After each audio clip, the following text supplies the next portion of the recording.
Juízes no capítulo 17. Juízes 17. Eu preciso de um pouco da sua atenção aqui. A gente vai ler uma série de versículos, mas quanto mais atenção você tiver, eu tenho certeza que mais o Senhor vai falar contigo. Juízes 17, no primeiro versículo. Havia um homem da região montanhosa de Efraim, cujo nome era Mica, o qual disse à sua mãe: os 1.100 siclos de prata que te foram tirados, por cuja causa deitavas maldições, e de que também me falaste, eis que esse dinheiro está comigo, eu que o tomei. Então lhe disse a mãe: bendito do Senhor seja meu filho. Assim restituiu os 1.100 siclos de prata à sua mãe, que disse: de minha mão dedico este dinheiro ao Senhor, para meu filho, para fazer uma imagem de escultura e uma de fundição, de sorte que agora eu te devolvo. Porém ele restituiu o dinheiro à sua mãe, que tomou 200 siclos de prata e os deu ao ourives, o qual fez deles uma imagem de escultura e uma de fundição, e a imagem esteve em casa de Mica. E assim este homem, Mica, veio a ter uma casa de deuses, fez uma estola sacerdotal e ídolos do lar, e consagrou a um de seus filhos para que lhe fosse por sacerdote. Acompanhe o versículo 6 comigo, por favor. Naqueles dias não havia rei em Israel, cada qual fazia o que achava mais reto. Havia um moço de Belém de Judá, da tribo de Judá, que era levita e se demorava ali. Esse homem partiu da cidade de Belém de Judá para ficar onde melhor lhe parecesse. Seguindo, pois, o seu caminho, chegou à região montanhosa de Efraim, justamente onde, gente? Na casa de Mica. Perguntou-lhe Mica: de onde vens? Ele lhe respondeu: sou levita de Belém de Judá, e vou ficar onde melhor me parecer. Então lhe disse Mica: fica comigo e sê-me por pai sacerdote, e cada ano te darei 10 siclos de prata, o vestuário e o sustento. O levita entrou e consentiu em ficar com aquele homem, e o moço lhe foi como um de seus filhos. Consagrou Mica ao moço levita, que lhe passou a ser sacerdote, e ficou em casa de Mica. Então disse Mica: sei agora que o Senhor me fará bem, porquanto tenho um levita por sacerdote. Amém. Agora você pode sentar. Eu fiz que nem a pastora Aratuza agora, né? Li um versículo, vários versículos juntos. Ela gosta de ler sempre o texto todo, mas eu preciso desse contexto hoje para podermos falar um pouco sobre o Deus que nós temos dentro da nossa casa. Eu precisava desse contexto. Na verdade, essa história é uma história que se estende um pouco mais, fala um pouco antes sobre essa mãe, a mãe desse rapaz chamado Mica. As palavras que ela proferia, ela tinha um costume. Ela tinha um costume de, quando as coisas começavam a dar errado, ela começava a praguejar. Quando as coisas começavam a dar errado, ela costumava proferir maldições. Isso é revelado logo no começo do texto que a gente leu.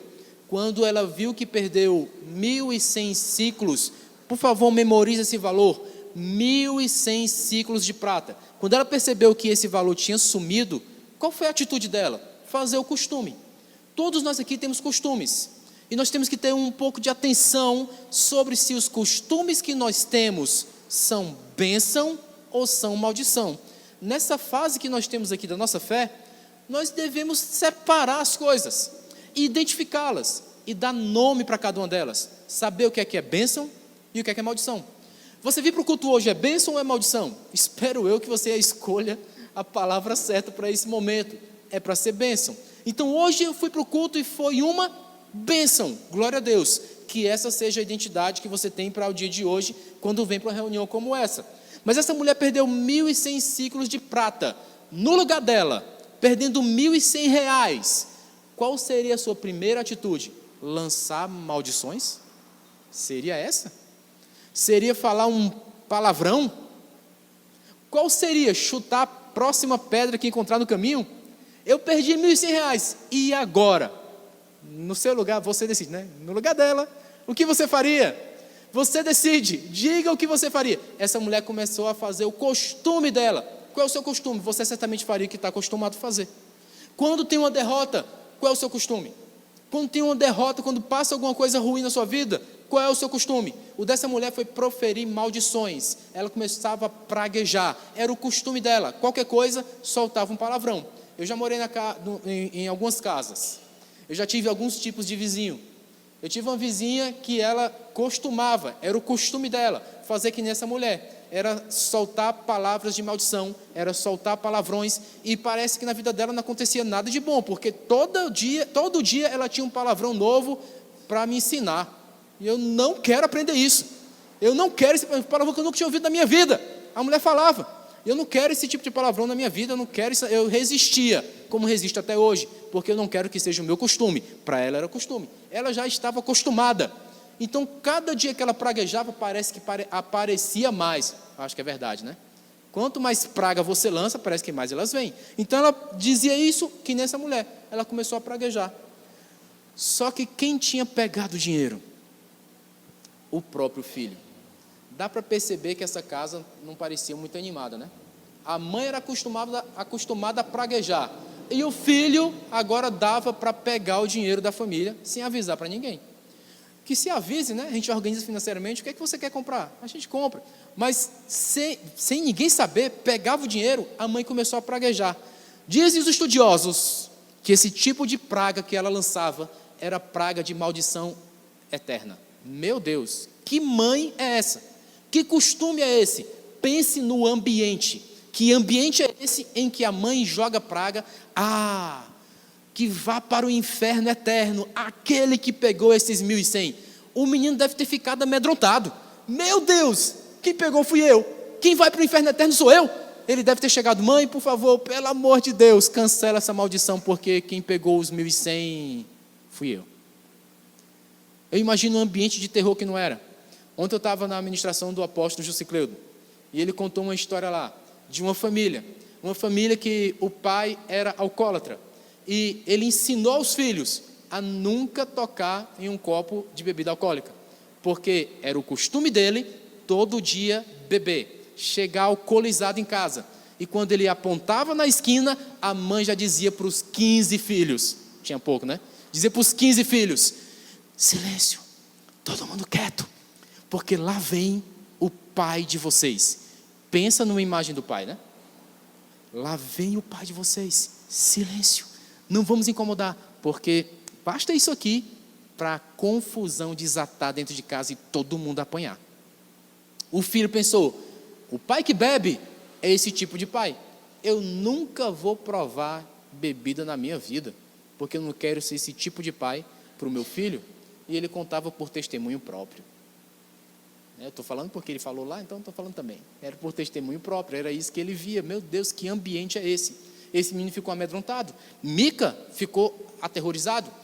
Essa maldição dessa mulher só pode pegar, porque tudo que ela pragueja, pega. E agora ela está praguejando a mim mesmo. Eu melhor confessar logo o meu pecado. Mãe, fui eu. Peguei 1.100 ciclos de prata.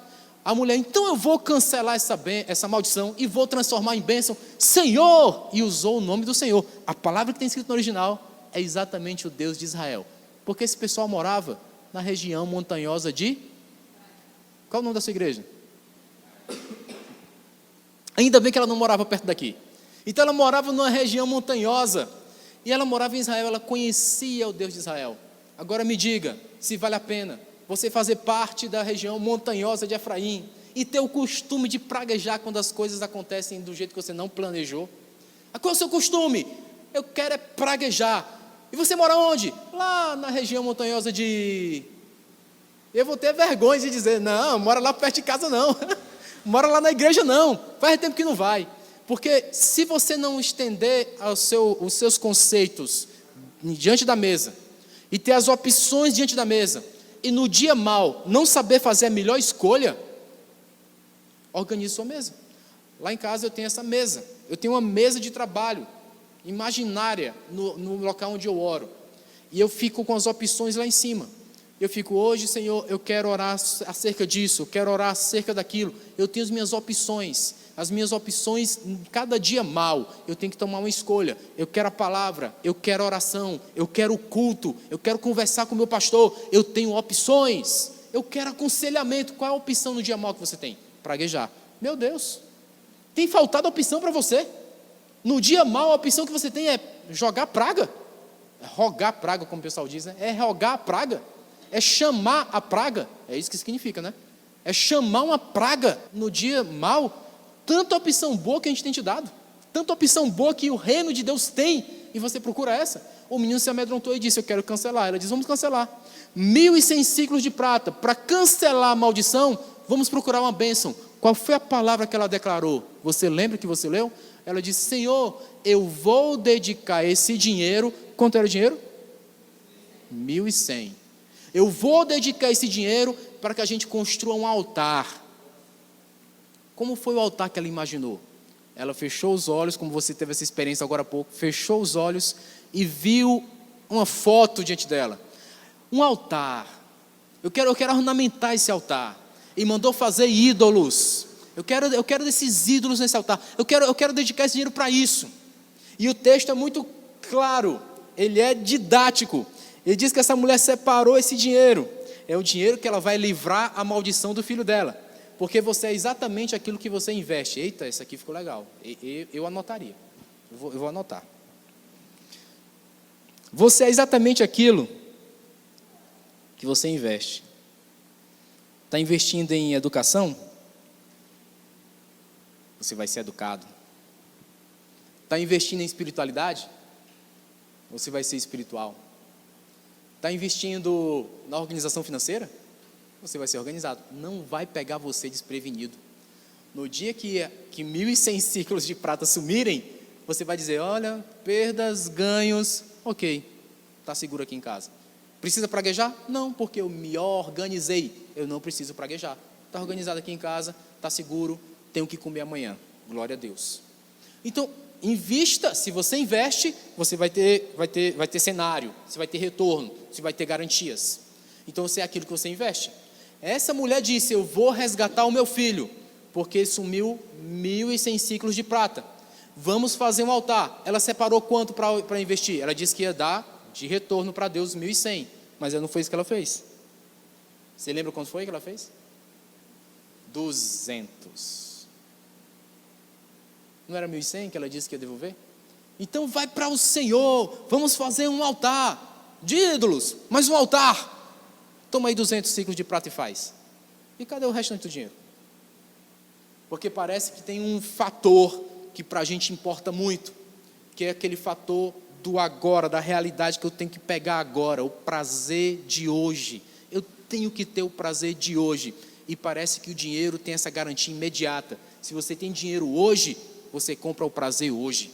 Os caras das finanças pegaram isso rapidamente e inventaram o cartão de crédito. Você antecipa o seu prazer, mesmo que você tenha que pagar um preço depois, você antecipa o seu prazer.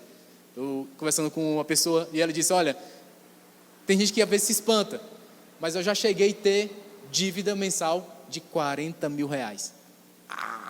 Não se espantou não você? Eu me espantei na hora, eu disse: meu Deus, que é isso? Eu já cheguei a ter, porque eu queria construir algo tão grande, que a dívida ficou grande, e aí 40 mil reais por mês. É de cair o queixo, não é? É verdade, mas tem gente que faz isso, tem gente que faz coisas piores. Eu vi uma investidora contando a história dela, ela disse: então eu mirava no cara que era mais rico, porque se eu fechasse o investimento com ele, eu ia ganhar outros clientes abaixo dele. Então eu queria conversar com ele, ele era o mais rico, e eu não tinha noção do que era ser rico, ela dizendo. E ela não tinha noção do que era ser rico, até que eu cheguei com ele, entreguei meu cartão, marquei, ele disse: ok, te encontro no leilão. Ela: tá bom, leilão. Aí ela pensou: como é que pode, né, pessoa rica vai comprar coisa de leilão, né? Parece que quer barganhar as coisas. Que ridículo. Quando ela chegou no leilão, era leilão de cavalos, que o preço mínimo era 600 mil reais por um bicho. Era esse nível de leilão que ela estava envolvida. Ela disse: meu Deus, como é a riqueza? Ela ficou espantada. O que é que te espanta mais? Uma pessoa dizer: eu perdi 1.100, eu vou praguejar. Ou uma pessoa dizer: desses 1.100 que Deus me trouxe de volta para abençoar o meu filho, toma aí 200. O que é que mais espanta você? eu fico espantado com isso. Esses 1.100 tinham sumido, eles não existiam mais. E agora apareceu. O que eu faço com ele? Eu separo 200 para o Senhor, já não existia mais. Eu reconheço que Deus quer abençoar meu filho, eu vou abençoar meu filho, então eu separo isso aqui. Algumas coisas podem espantar a gente, mas eu tenho que entender o cenário. Vou fazer um cenário para adorar o meu Deus. Toma aí os 200 ciclos. E que cenário você escolhe? Você escolhe o cenário que mais responde ao seu coração. Eu quero ídolos, era o que ela colocou. A palavra aí é terafins. O que são os terafins? Terafins, dessa região aqui, região montanhosa de Judá, é a região ali de Canaã.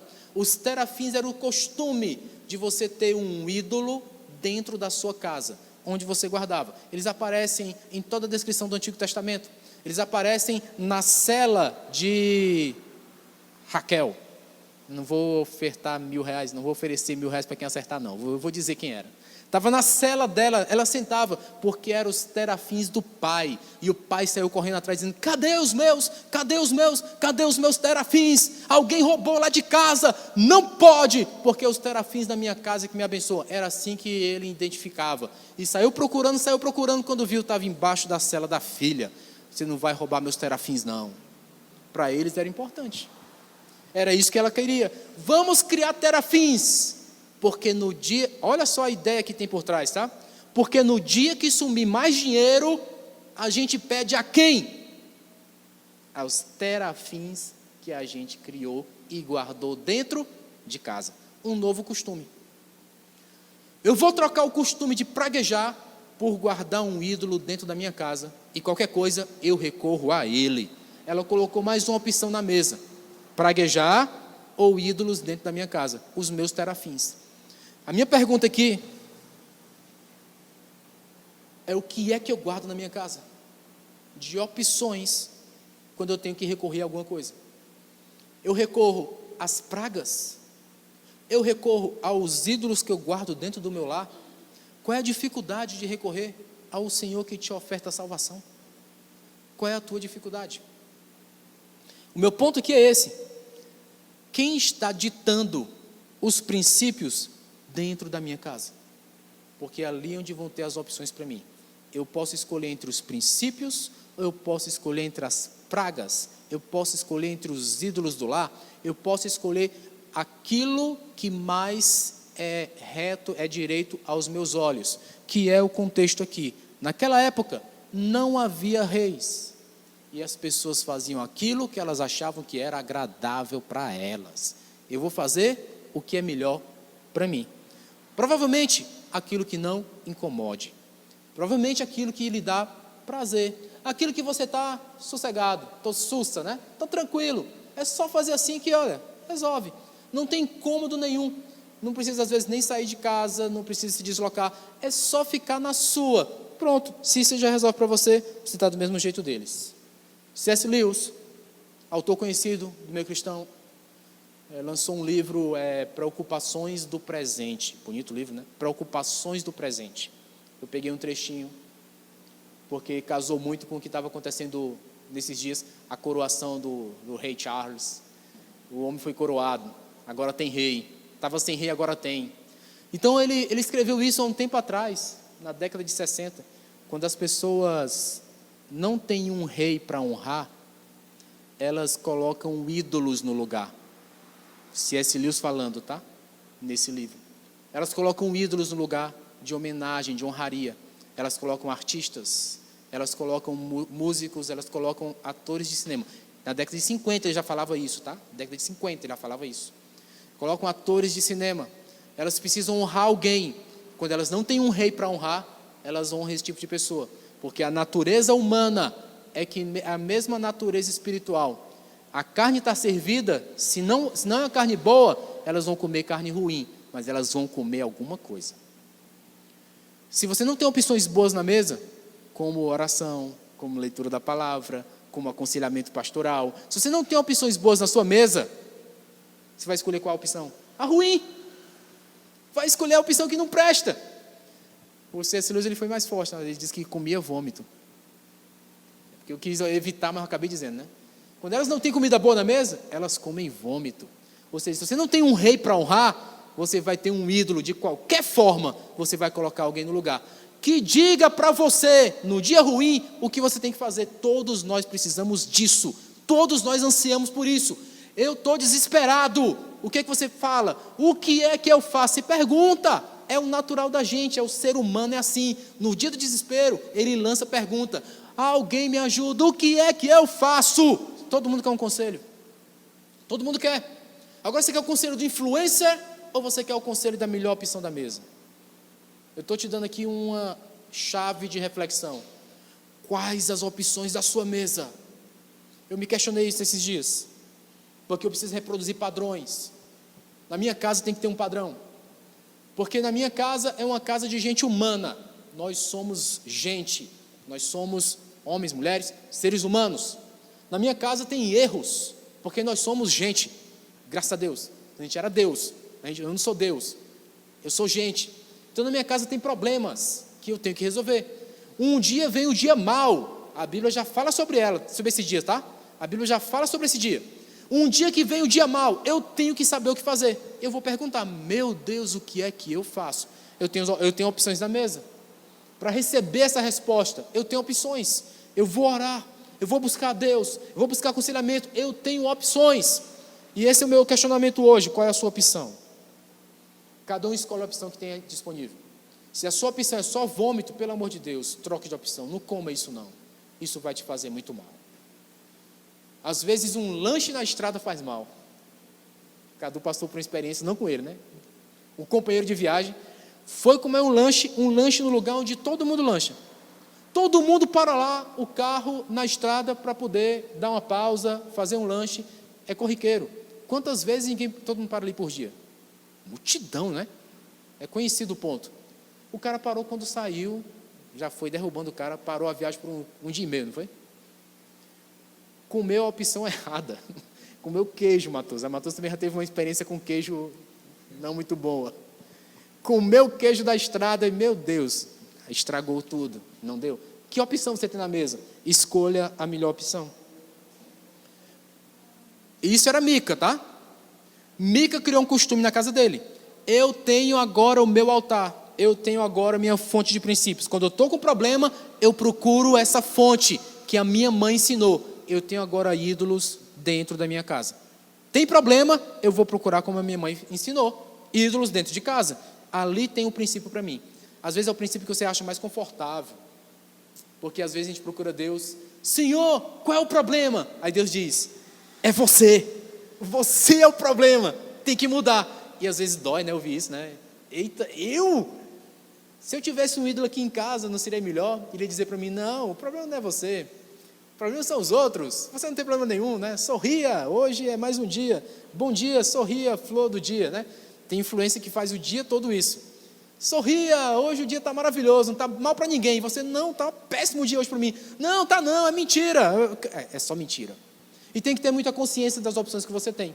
Então eu tenho que escolher. Mica escolheu. Eu tenho um sacerdote dentro de casa. Chamou o filho dele e disse, meu filho, você é o sacerdote dessa casa agora. A gente já tem os ídolos, já tem o altar, faltava só o sacerdote, é você. Toma aí, a incumbência é sua. Qualquer problema de casa, nós vamos procurar o nosso filho aqui, que é o sacerdote. Ele vai dizer para a gente a chave espiritual de tudo que nós temos. Essa ideia, na sua mente aí, parece uma boa ideia? É uma boa ideia um negócio desse? Deve ter acontecido algum problema, porque um dia chegou um levita caminhando por aí. E eu quero chamar a atenção para esse levita também. O levita chegou, você leu a história comigo. O levita chegou e disse, Mica perguntou para ele, olha, você é levita, está fazendo o que por aqui? Ele, eu estou procurando um lugar que seja mais conveniente para mim. Onde for conveniente, eu fico. Foi isso que ele respondeu. Acredite, um pastor saiu andando por aí, e quando um crente perguntou, pastor, o que o senhor está fazendo por aqui? Olha, eu estou procurando um lugar que seja mais conveniente. Entendeu? Conveniente, entendeu? Aí Mica entendeu na hora. Entendi!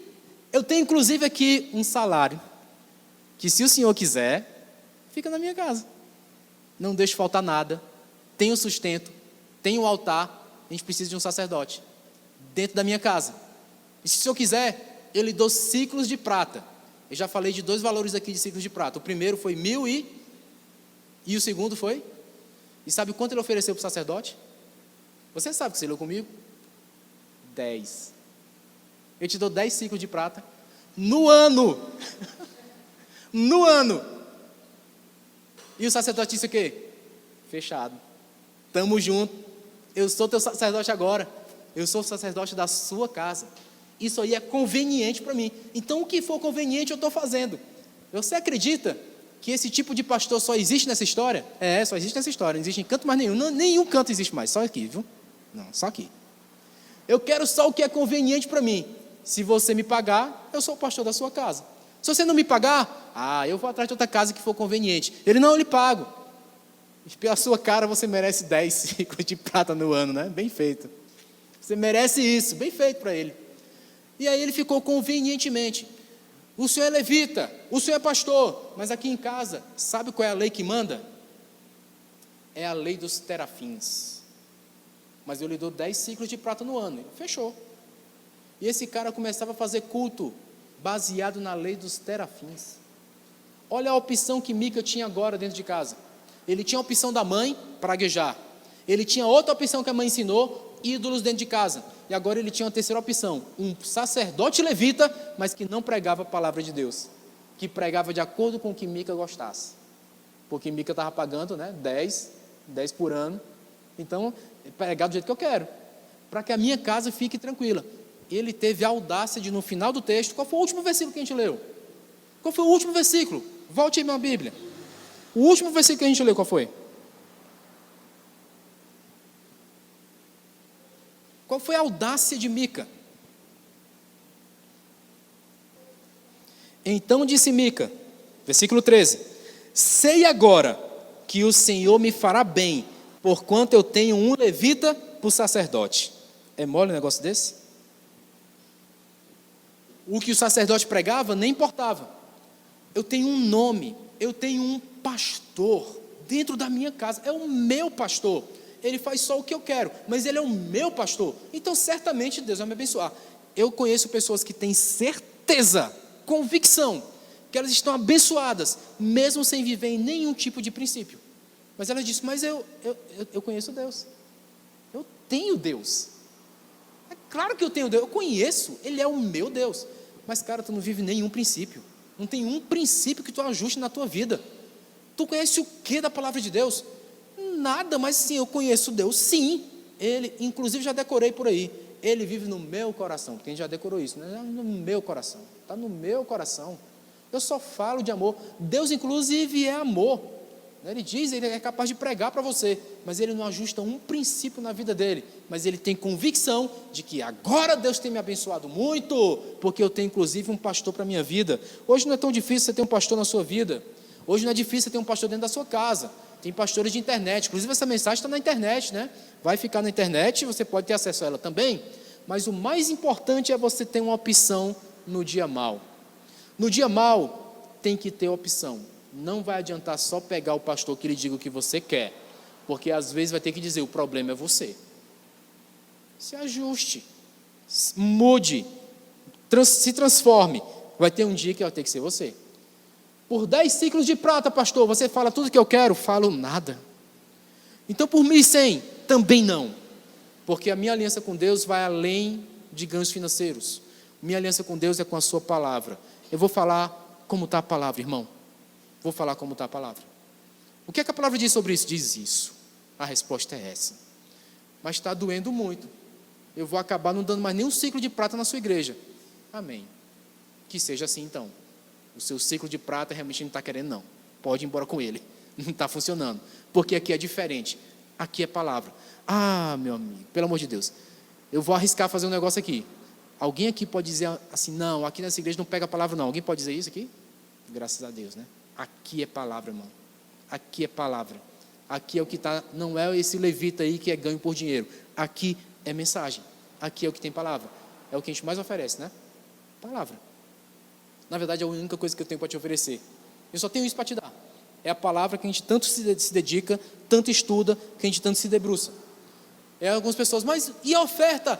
Dá oferta para a igreja. Uma vez Edmeia Williams estava ministrando, e o pastor no final do culto trouxe ela para ministrar, a igreja toda foi abençoada com a palavra, e ela prega muito bem, né? Tem uma didática do reino que é impressionante. Ela finalizou, ela tem uma instituição de caridade no Morro Dona Marta, conhecidíssima na região do Rio de Janeiro. Essa instituição que ela tem para cuidar de crianças ali naquele morro. E ela tem essa instituição, todo mundo sabe, quando ela vai ministrar, ela ministra e fala na instituição, ela recebe ofertas, porque é a instituição que vive disso, de ofertas, para ajudar aquelas crianças. A gente, inclusive, já mandou ofertas para lá, vamos mandar mais, né? Ofertas para o projeto da pastora Edmeia, e ela ministrou, terminou de ministrar, o pastor veio perguntar: pastora, obrigado por ter vindo, foi maravilhoso, foi uma bênção. A gente não tem uma oferta para lhe dar, não. Mas sim, a senhora não precisa, né? Aí ela disse: preciso, eu preciso de oferta sim. Aí ele: mas sim, o instituto não já recebe? Ela não recebe de ninguém, irmão. O instituto recebe de ofertas, mas o instituto é uma coisa. E ela disse: e eu sou outra. E o pastor ficou maluco, dizendo: eu pensei que a gente mandava oferta era para o instituto. Ela: você pode mandar para o instituto, está lá a conta dele, mas se você quiser me dar uma oferta, eu também recebo. Aí o pastor: mas a senhora não precisa de oferta não. Ela: e você acha que quem compra o meu batom? Ela disse isso, né? Quem compra o meu batom? Eu saí de lá, deixei de trabalhar para vir ministrar na sua igreja, e você acha que eu vou comprar meu batom onde? Então a senhora quer oferta para comprar batom? Ela: para comprar batom. E eu fico pensando às vezes, sabe, quando o teu patrão te dá o teu salário, ele pergunta isso: você quer salário para quê? Para comprar batom. Tem assim, o pessoal pergunta assim, né? Para comprar batom, Eu não vou te dar esse salário não, para comprar batom não dou não. Se for para comida eu dou, mas batom não. Você já passou por isso alguma vez na sua vida? Pois acredite, tem pastores que passam. Eu conheço. No dia que é depositada a oferta, a pessoa pergunta: pastor, mas o senhor vai gastar na viagem não, né? Já aconteceu isso. O pastor está dentro de casa, dentro do carro, arrumou o carro para ir de férias. Aconteceu, tá? Eu conheço. Para ir de férias. Na hora que ele abre o portão, está lá o crente olhando: pastor, você vai sair? Vou, irmão, está aqui com a família dentro do carro. Se você sair de trás, a gente sai. Se você ficar aí, a gente não sai não. Mas como assim, só você sai com a família? Mas pastor, hoje é sábado. Ele: o meu primeiro dia de férias, meu irmão.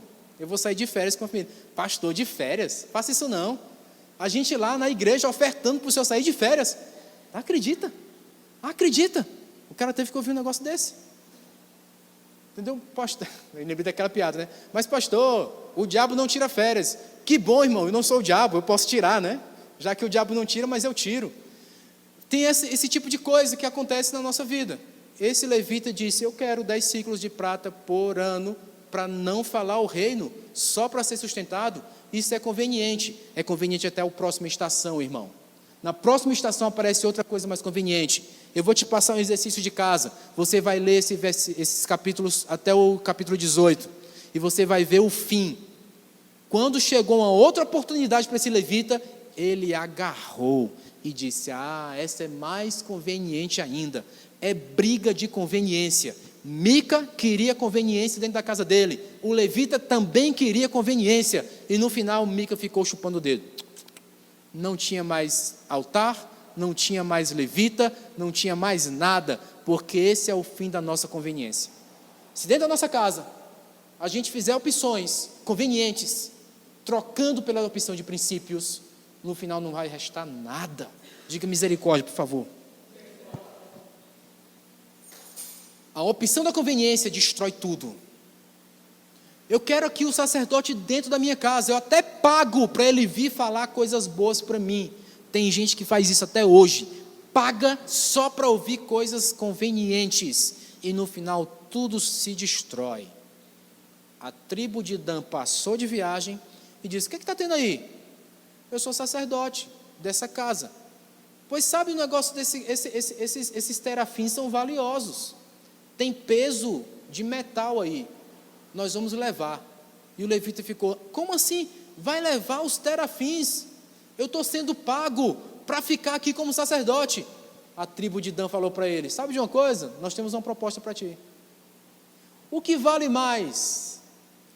Ser pastor de uma casa ou ser pastor de uma tribo? Vem com nós, mané. E o mané foi. Disse: Mica, tchau. 10 ciclos de prata? Nunca mais, né? Mais conveniente agora vai ser o pastor de uma tribo toda. Ali tem mais ganho para mim. Eu vou com eles. Sabe qual foi o desespero de Mica? Não foi perder o sacerdote. Foi perder a conveniência. Ele se desesperou. Disse: não vai não. Meus terafins estão roubando tudo. Não vai.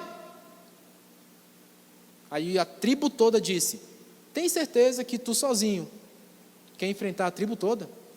Tem um monte de homem amargurado aqui que vão te matar. Não seria melhor você voltar para sua casa? E a Bíblia diz que Mica voltou triste pelo seu caminho e ponto final, não tem mais nada sobre a história dele. A conveniência destrói tudo e no fim você tem que voltar para casa triste. No dia da dificuldade, esse é o melhor resultado que você pode ter? Voltar para casa triste, porque praguejou, porque tinha terafins, porque tinha uma mensagem conveniente. Essa é a melhor opção? Hoje eu quero que isso seja didático para nós. É um ensino para todos nós aqui. Essa não é a melhor opção. No final, voltar para casa triste, porque essas conveniências só vão te dar isso. Não tem mais nada. No dia que você não puder mais pagar o pastor, ele vai atrás de outro que pague mais. Então é melhor ter opções dignas na sua mesa. O melhor aconselhamento é o aconselhamento da palavra, não é o aconselhamento pago. O melhor aconselhamento é o aconselhamento da oração, é o melhor aconselhamento do relacionamento com Deus. Isso é o melhor para a nossa vida. Pode não ser conveniente, pode cobrar um preço que não é ciclo de prata, pode cobrar o preço do relacionamento construído, pode cobrar o preço do tempo dedicado, pode cobrar vários níveis de preço, que não é dinheiro, mas esse é o retorno que vai te dar, um retorno na presença de Deus, a ponto de você poder falar como Paulo, Gálatas 5,17. Ninguém me perturbe, porque eu trago em mim as marcas que dizem que eu sou de Cristo Jesus. Ah, amados, esse versículo eu quero verdade na minha vida. Quando alguém olha para mim, não é só conveniência a sua vida não, Fábio? É não. Se eu tirar aqui minha armadura, você vai ver as cicatrizes. E essas cicatrizes dizem, esse Fábio aí pertence a Cristo Jesus. Porque não é só conveniência a vida, irmão. Tem corte, tem espada, tem furo, tem rasgo. Vira cicatriz depois. E como assim você é crente e é cheio de cicatrizes? São elas que dizem que eu pertenço a Cristo Jesus. Não foi memória conveniente que me fez pertencer a Cristo. Foi exatamente esses dias maus. Quando eu procurei na mesa, eu tinha Jesus Cristo. E Ele foi lá e curou minha ferida e disse, agora sim, você pertence a mim. E é isso que eu quero ouvir na minha vida. Não quero mensagem conveniente. Eu aceito ouvir que o problema sou eu. Eu aceito ouvir, o erro é você. Mude. Eita, essa aqui feriu. Se feriu, vai gerar cicatriz. E no final você vai dizer, pertenço a Cristo Jesus. Posso ouvir um amém? Amém. Amém.